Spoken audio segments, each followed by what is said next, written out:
La humanidad siempre ha buscado explorar lo desconocido, profundizar, ir más allá de los límites impuestos por la naturaleza. Pero hay lugares a los que nunca deberíamos haber ido, lugares que guardan secretos que desafían la cordura. Este es el inquietante relato de un hombre que descendió a uno de los agujeros más profundos jamás perforados en la tierra. Pero lo que encontró allí abajo no fue solo oscuridad. Había algo esperando, algo que nunca debería ser liberado.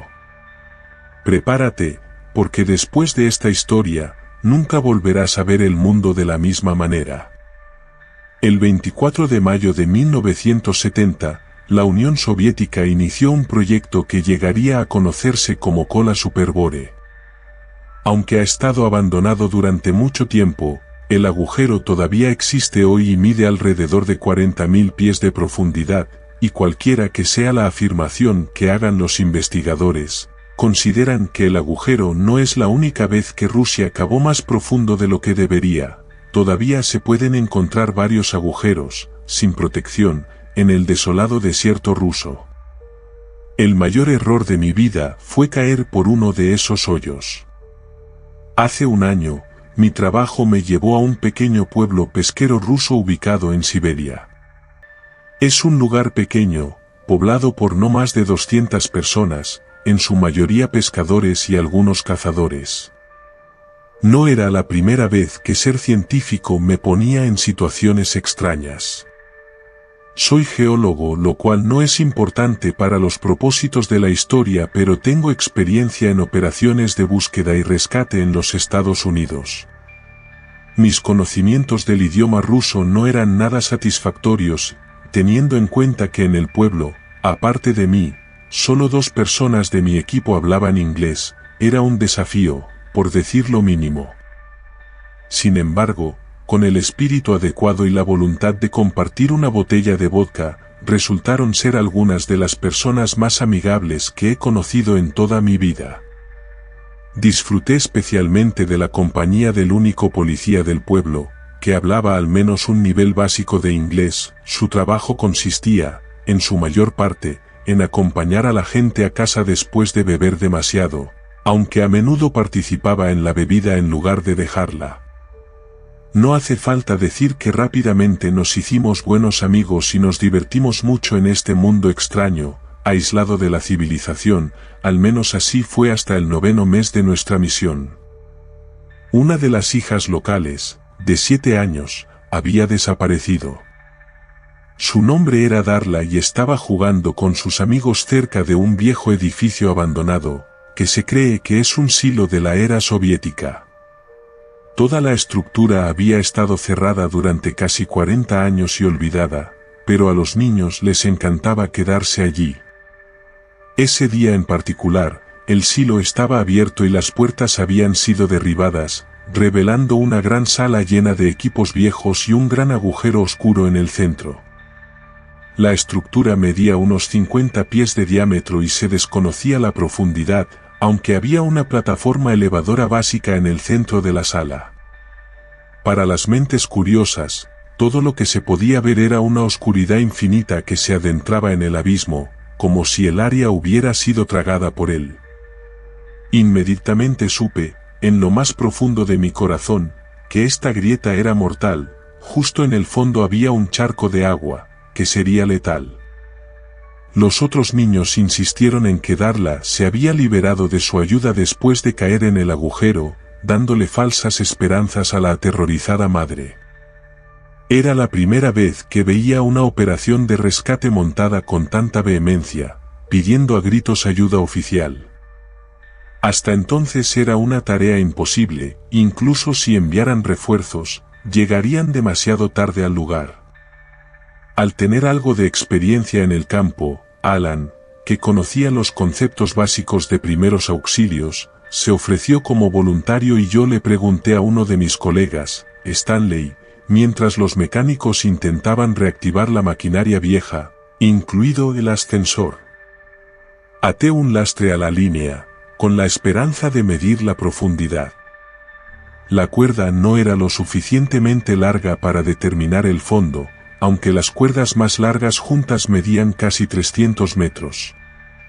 Al cabo de unas horas, los mecánicos anunciaron que el ascensor estaba listo, pero habían encontrado algún tipo de traje de protección, según los pocos documentos encontrados en las instalaciones, y la presión atmosférica era bastante alta, alcanzando la temperatura los 150 grados Fahrenheit. En ese momento supe que solo recuperaríamos el cuerpo de una pequeña para que su familia pudiera enterrarla y despedirse. Si estás listo, y el equipo nos pidió que hiciéramos que los trajes que no nos quedaban bien se deslizaran sobre nuestros cuerpos inexpertos y se desgastaran en algunos lugares, como nunca imaginé posible, ingresamos al ala protegidos por una jaula de metal oxidado, lleno de agujeros. Solo nos dieron un walkie-talkie para comunicarnos con la gente de la superficie, además de algunas linternas viejas. ¿Estamos listos, Lorestan, Stanley? La soldadura y los engranajes funcionan. La plataforma elevadora comenzó a girar y un sonido mecánico resonó por todo el pasillo. Al final del pasillo, había una pequeña pantalla en el ascensor, con números que indicaban la profundidad. El proceso fue terriblemente lento, no excediendo 1 pie por segundo. Sin embargo, el cambio de ambiente era inminente y descendimos 100 pies, la oscuridad ya nos envolvió. Las tenues linternas que habíamos traído apenas ofrecían consuelo. ¿Y crees que esto es oscuro? Espera a ver el invierno en el pueblo, dijo con humor monótono, y Stanley y yo nos reímos, aunque discretamente. ¿Podrías comprobar si la radio funciona? Le pregunté. Funciona, no te preocupes, respondió, mientras el walkie sonaba por primera vez desde el descenso, hace casi 10 minutos. El ruso estaba contento y la estática hacía que el mensaje fuera incomprensible para un novato como yo. ¿Qué fue eso, Magina? Yo pregunté. ¿O simplemente preguntaron a qué profundidad estamos? ¿No deberíamos poder oírlos hablar? ¿Estamos a solo 500 pies de profundidad?, preguntó Stanley. Sí, algo extraño aquí, estuvo de acuerdo, y luego añadió, aparte del zumbido eléctrico del viejo ascensor y el sonido de Stanley moviéndose nerviosamente, no podemos escuchar las conversaciones de las personas que están justo encima de nosotros. Muy extraño, pero murmuró algo sobre desgaste humano. Nunca lo había visto tan preocupado. Chicos, ¿soy solo yo o hace mucho calor aquí? Estoy sudando balas, respondí, y a 1000 pies, Pamegate, una voz suave, sonó entre los decibelios. ¿Escuchaste eso? Yo pregunté. ¿Qué? Alguien murmuró. Alguien pidió ayuda abajo, me llevé el dedo a los labios, gesticulando silencio, mientras escuchaba atentamente. Y entonces escuché de nuevo la voz, ayuda, la misma voz, pero un poco más fuerte. Allí estaba otra vez. Sí, lo escuché, pensé. Espera, pidieron ayuda, ¿verdad? Sí, tú también lo escuchaste, por supuesto, pero estaba en inglés. No era raro que los niños aprendieran una palabra o dos de inglés durante las visitas, pero no tenía sentido que una niña supiera esa palabra, no en una pequeña aldea siberiana. Entonces, la voz pidió ayuda, pero nadie respondió. Maldita sea, ¿podemos hacer que esto vaya más rápido? 4000, continuó el pitido. Después de más de una hora todavía no habíamos llegado al final. Hacía tiempo que no escuchábamos la voz y ya tenía un fuerte dolor de cabeza debido al calor. Si alguien hubiera llamado desde atrás, ya deberíamos haber llegado. Chicos, veo una luz, exclamó alguien. ¿Luz? ¿Qué estás diciendo? ¿Una luz de fondo? Se frustró, saltando frenéticamente mientras señalaba la oscuridad de abajo. «No hay nada ahí». Alguien gritó. «¿Cómo esto? ¿No lo ves? ¿Es tan brillante?». Miré a Stanley, confundido. Mi primera impresión fue que se estaba volviendo loco en el calor y la oscuridad, a 5000 pies, y ninguno de los dos había dicho una palabra desde que el jefe nos habló de la línea. Nuestros ánimos bajaban más rápido que el ascensor. Para empeorar las cosas, mi dolor de cabeza casi me estaba matando. De repente el otro ruso dejó de temblar violentamente y cayó directo al suelo, quedándome inconsciente por un momento. Pasaron unos segundos cuando recuperé la conciencia y vi a Stanley acostado, moviéndose a mi lado. Fahim, sin embargo, no apareció por ningún lado. «Stanley, ¿estás bien?», pregunté, sacudiendo su hombro.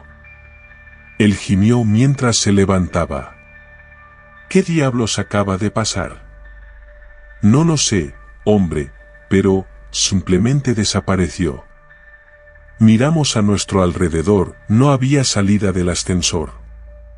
Aunque había algunos agujeros en la jaula de metal que nos rodeaba, todavía sería imposible para un hombre grande como Fahim atravesarlos. «Encontré el walkie», dijo Stanley, tratando de llamar a la superficie. Pidió ayuda, pero solo Estática respondió. Intentamos llamar a Fahim, pero ya había desaparecido. El ascensor empezó a descender de nuevo. «Volvamos arriba», suplicó Stanley, mientras yo hacía clic en algunos botones del panel.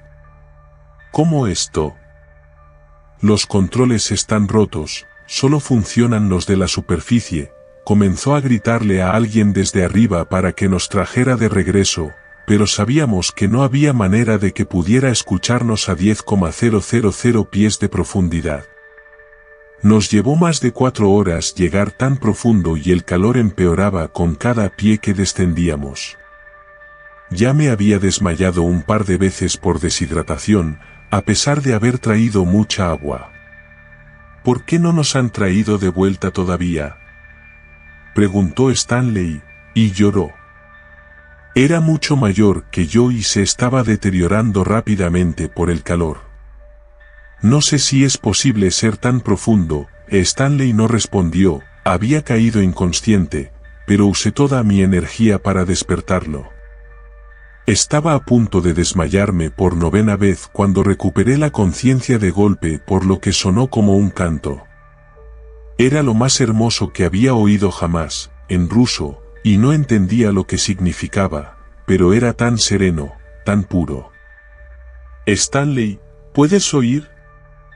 ¿Quién canta?», llamé con mi voz débil. «Yo, tengo sueño», murmuró.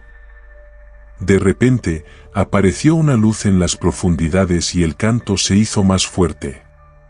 «Veo la luz», exclamó alguien, señalando frenéticamente hacia el fondo.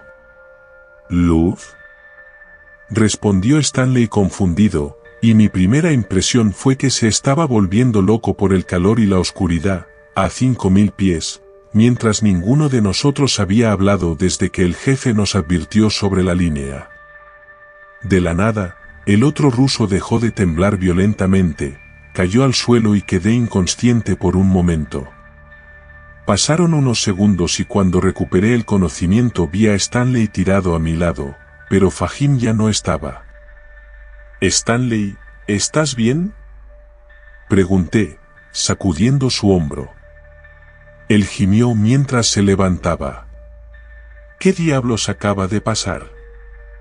«No lo sé, hombre, pero simplemente desapareció».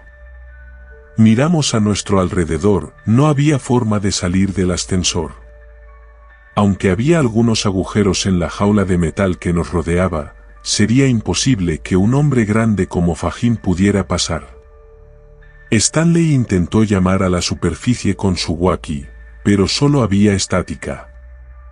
Intentamos llamar a Fahim, pero ya había desaparecido. El ascensor empezó a bajar de nuevo y Stanley rogaba que alguien nos trajera de vuelta, pero sabíamos que no había manera de que nos escucharan a 10.000 pies. Me tomó más de 4 horas llegar tan profundo y el calor empeoraba con cada pie. Ya me había desmayado un par de veces por deshidratación, a pesar de haber traído mucha agua. De repente me sobresaltó algo que sonó como un canto, lo más hermoso que jamás había escuchado en ruso, tan sereno y puro. «Stanley, ¿puedes oír?» «¿Quién canta?» pregunté, mi voz se apagó. No lo se murmuró, y entonces la luz apareció en el fondo, aumentando e iluminando la habitación. El canto se hizo más fuerte, por un instante, la luz se acercó a mí y cuanto más se acercaba, más en paz me sentía. La luz se volvió tan intensa que por un momento solo pude ver el resplandor a mi alrededor, y luego, no había nada.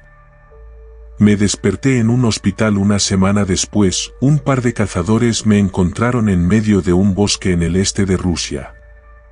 No tenía documentación ni pruebas de quién era, como afirmaban, mi historia no cuadraba, según los registros públicos, no existía tal agujero, lo cual no era sorprendente. Pero a medida que profundizaba, me di cuenta de que el pueblo donde pasé la mayor parte del año ni siquiera estaba en el mapa. Lo sucedido había dañado mi mente, dejando vacíos en mi memoria, donde solo podía recordar los números de teléfono de algunos de mis compañeros, y cuando los llamé, todos sus números estaban desconectados o pertenecían a personas completamente diferentes. Después de una larga investigación, me permitieron regresar a los Estados Unidos con un documento de viaje de emergencia. Mis huellas dactilares coincidían con algunos registros que demostraban mi existencia. Para mi sorpresa, no tenía antecedentes penales. Al regresar a casa, descubrí que mi residencia había sido propiedad de otra persona durante al menos 10 años. Me tomó mucho tiempo entender lo que había sucedido, pero algunos cambios eran demasiado grandes para ser meras coincidencias horribles.